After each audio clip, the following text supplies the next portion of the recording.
doesn't it? And I'll give you an answer on that, is that basically if they're licensed to practice dentistry in the state of California, they're allegedly regulated by the California Department of Consumer Affairs, State Board of Dental Examiners. Generally, the State Board of Dental Examiners functions as an auxiliary to the trade association, the California Dental Association, and they attack dentists that oppose the policies of the California Dental Association with the laws of the state of California, which is called restraint of trade. As I recall, the San Diego County Dental Society lost a fairly large lawsuit against the early HMO. Back in the 70s, they didn't want to have HMOs, and so they basically tried to foster lawsuits using the power of the attorneys to try to force the HMO out of business. And there are dentists that have opposed water fluoridation who end up attacked by the state board for being bad dentists, having absolutely nothing to do with fluoridation or even the quality of their dentistry, because some of the lousiest dentists I've ever seen are on the state board, and also I was on the board of directors. I resigned because they were busily engaged in restraint of trade, and I told them I didn't think that was ethical, because they would periodically turn the tape recorder off when they broke the law, then they'd turn the minutes back on when they quit. They knew what they were doing when they broke the law, and I said, hey, wait a minute, I'm here because I like, my profession, I like to help people, and and that they said, well, we've got to get this HMO out of here because we got to stop that, because it's cutting down on our business. And so they're not regulated at all, madam. And that the great Supreme Court Justice Oliver Wendell Holmes said that all professional organizations serve to protect the profession. And so you can pass all the laws you want to, and that what will happen is the profession you try to regulate will take over the regulating organization. The consumer on the State Board of Dental Examiners is the former executive director of the San Diego County Dental Society, the lady that was turning off the tape recorder during the restraint of trade activity and turning it back on. And you think she's a consumer, or is she a hand-picked member, the consumer member? The Jerry Brown added consumers, you may recall, to the boards, and dental board exactly. And so she's on the board representing consumer interest. Well, yes, and that is the name of the game. So in the answer to your question, I'm sorry, you have to let the buyer beware.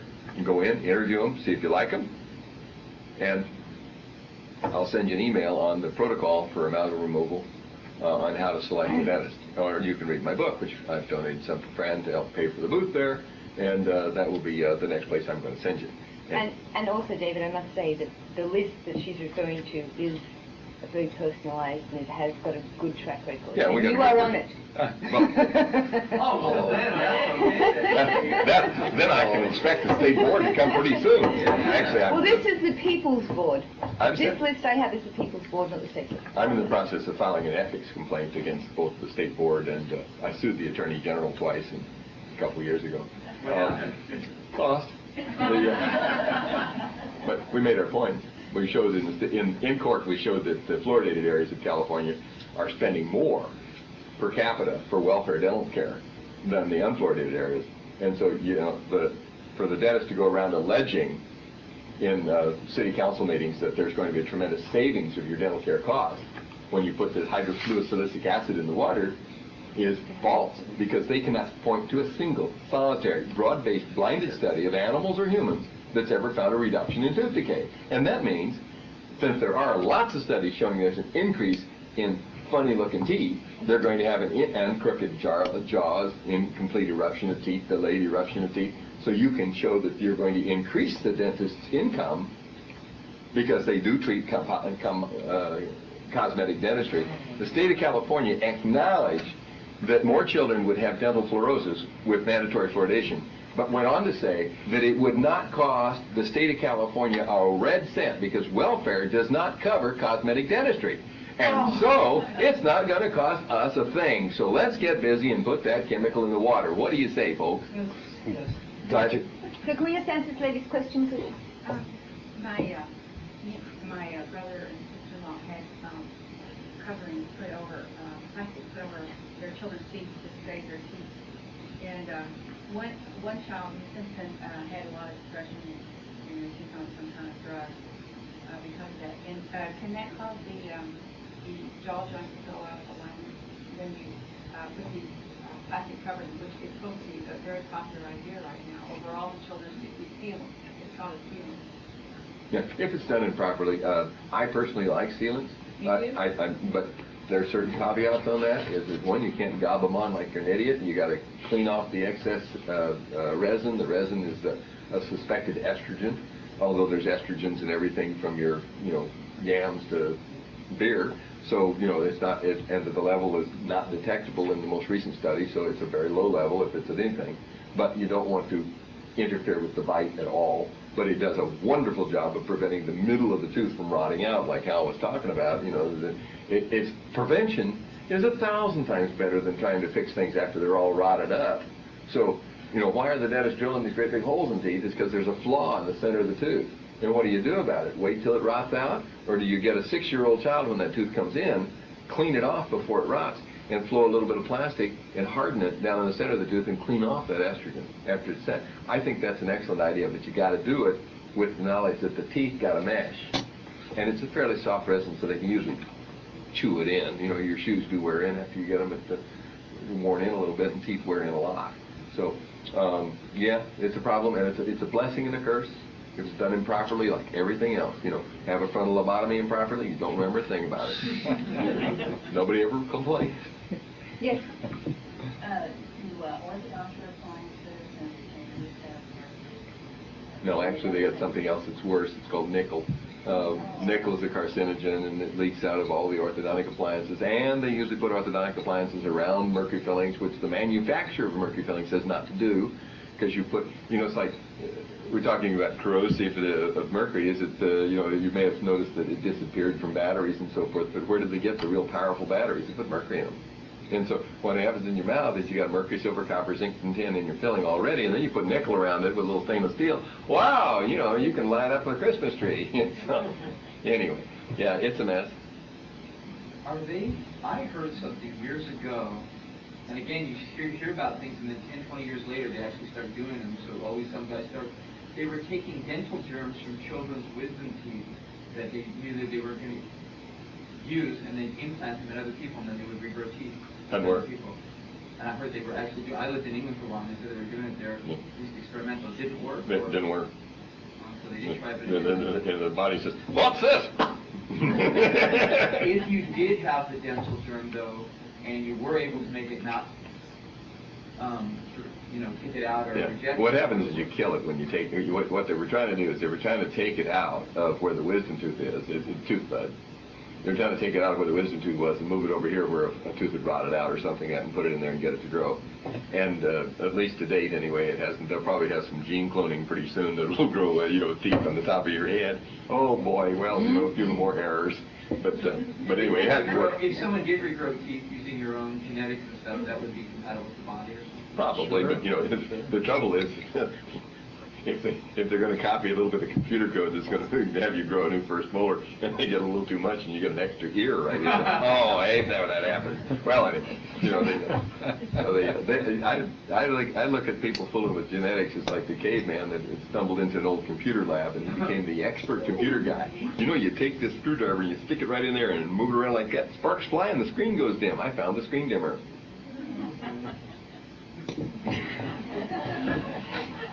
Doesn't it remind you of Robin Williams? Dentistry dance at Robin Williams.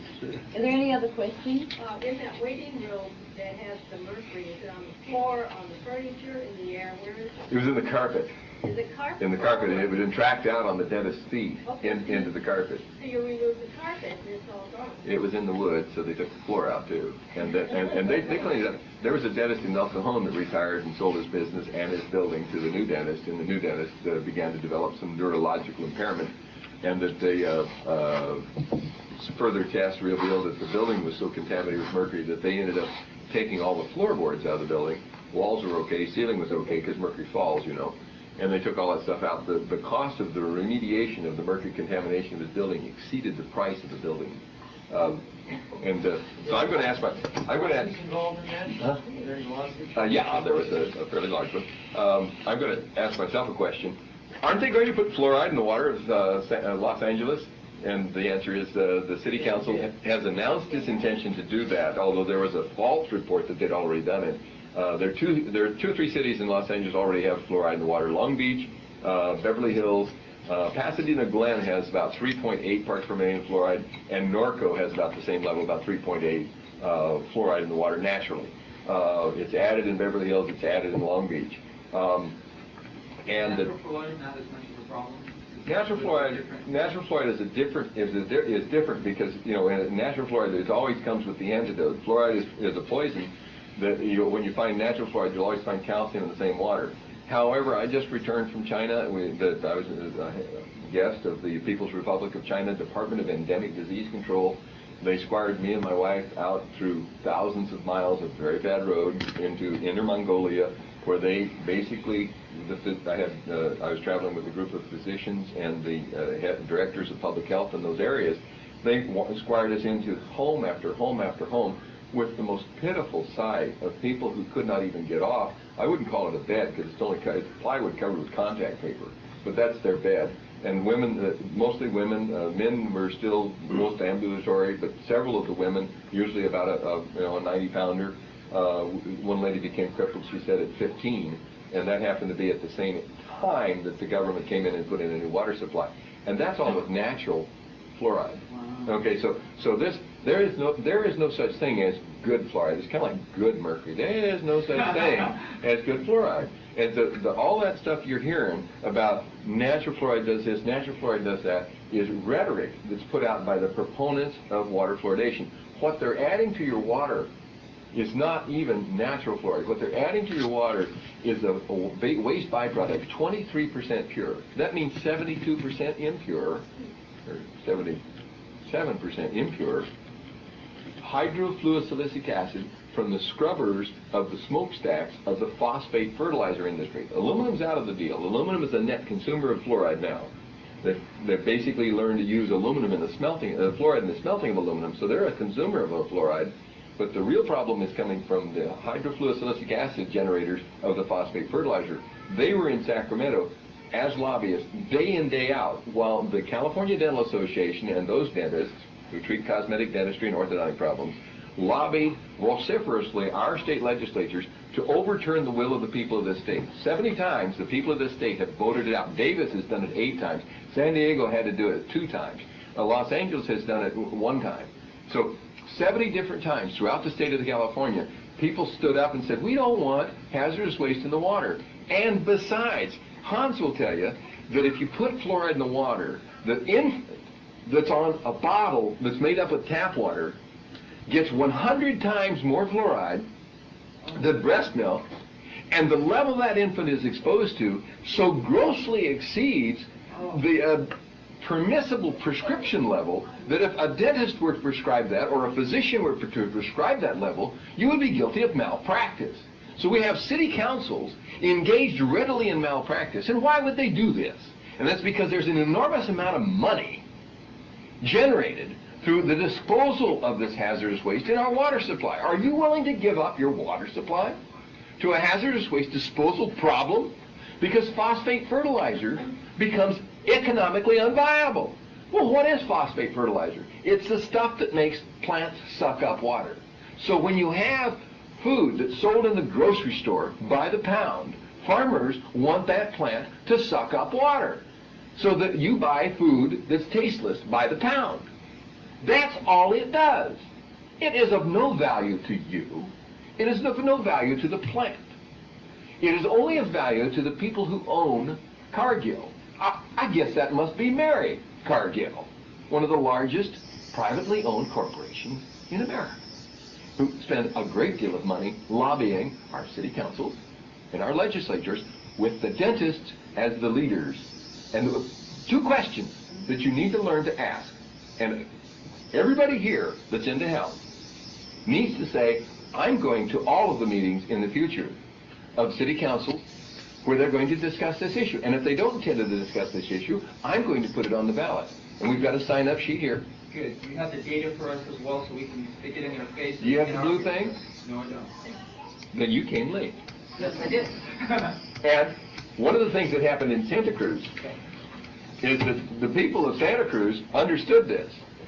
And what they did is they not only got their city council, a very wonderful city council, to pass an ordinance against it, they went together and they put it on the ballot, and they passed a city ordinance themselves that says no substance may be added to the water supply for the purpose of medicating the population. What an interesting idea. We get water with our water. We don't want any drugs in our water. And so this is free down at the booth downstairs. Walk in the front door and go all the way straight to the back. We're right in the back there. You can come over and see us. It says Toxic Teeth. And you can have one of those copies. It's got a dozen different articles, including some by Citizens for Safe Drinking Water. Citizens for Safe Drinking Water is kicking fanning all over California. Santa Cruz voted it out. I suspect voter tampering. There was some in Santa Cruz. We're sure it took 2.5 hours for one of the ballots to get from the voting place, a 10-minute drive, over to where they're supposed to count it. It doesn't take 2.5, and it was heavily pro-fluoride, and it was the only one that won.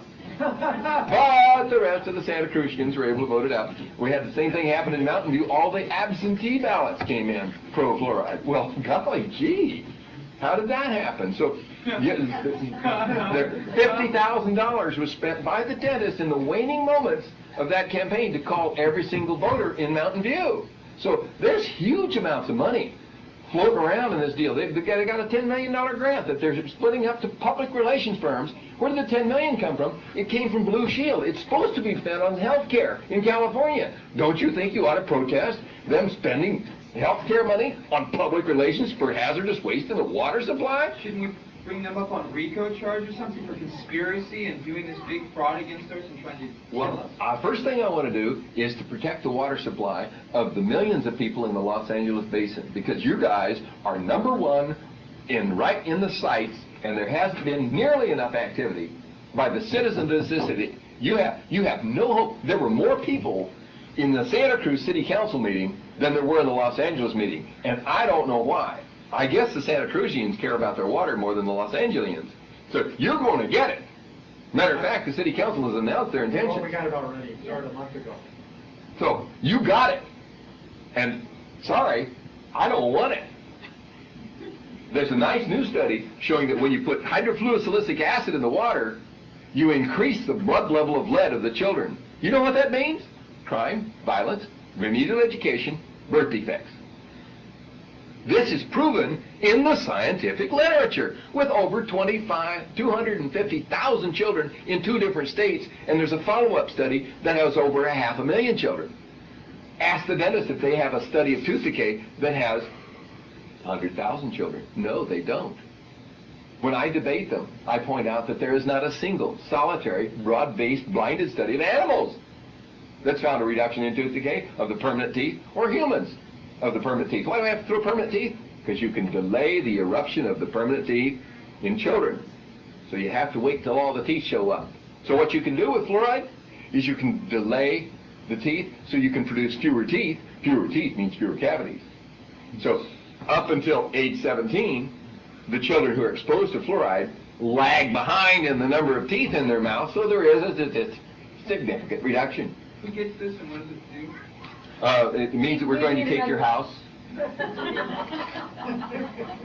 it around the room. Pardon?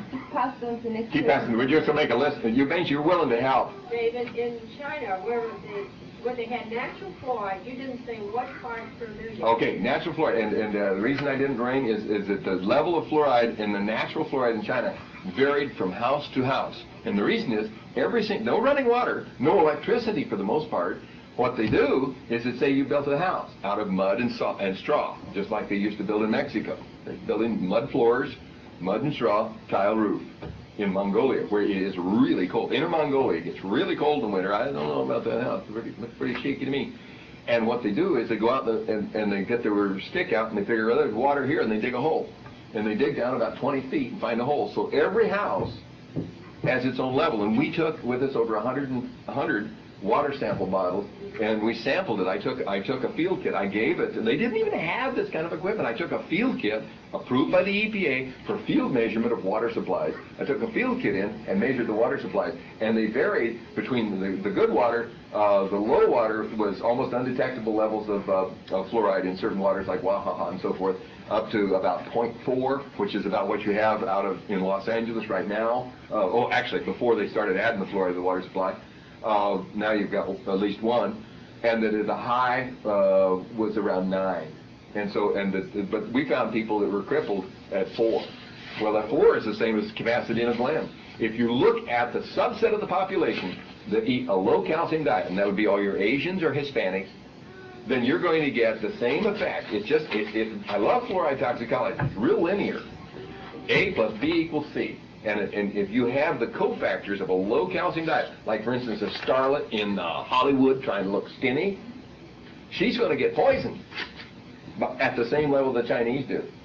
So if the Chinese lady got poisoned, and her well, the lady that was poisoned at 15, I measured the well, the old well. They don't use it for anything except water in the garden because the plant's too smart to pick it up. If you pour it on the ground, it won't pick it up. So her well was 3.8 parts per million. She was poisoned at 15. So you work the math out. That means 4 times 15, that must be 60, right? So what it happens is there are 4 studies showing, in the Journal of American Medical Association, there's about 8 altogether, showing it increases hip fracture. That's bone disease. That's because that's where fluoride sticks. And that, I want to talk about fluoride, but I'm done. Does it penetrate the skin if you take a shower or more? It's through your lungs. So when you're... Okay, we're going to wrap it up unless anyone else has any more questions.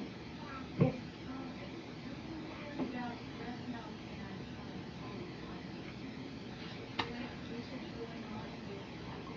You can poison the mother to death with fluoride and it doesn't come out in breast milk. The breast milk is fluoride free. That's why the American Academy of Pediatrics now recommends no fluoride exposure for infants of a supplemental variety. On the other hand, if you take mercury fillings out, brush your teeth with a vigor, have your teeth polished, have your bite adjusted, all of those things make your breast milk go way high in mercury. That's why 9 countries have prohibited dental work on women that are breastfeeding or pregnant, because it also goes across the placenta into the fetus. There's a little remark on that at the very bottom. That's one of our reasons why the Academy hasn't recommended the wholesale removal, is that most dentists are very careless about how they handle mercury. You can go measure their offices and prove that. All right. Dr. Gruenn, have you anything else to say? No, it's a very close to pregnancy, close to breastfeeding. Don't touch mercury. Even if you have 10 fillings in your mouth, don't touch them. You should have your teeth cleaned, but insist that the hygienist not polish the tooth. There's an Academy protocol for teeth cleaning, and we actually practice this all the time. Pregnancy is a tough time. Nursing is a tough time for teeth. Your body's sucking all the calcium it can get and putting it in the milk. Cleaning is a good thing. Don't take a rubber wheel and buff that mercury filling. It'll make it leak mercury. Okay. Professor Shakman, do you have anything else to say? Yeah, I'd like to do a verse from the dentist song. Get in on this. You got a minute here. You can sing along in the choruses. You better be careful to brush your teeth. You better be careful to floss. 'Cause if you don't, the pain you'll know, you'll never come across. I am your dentist.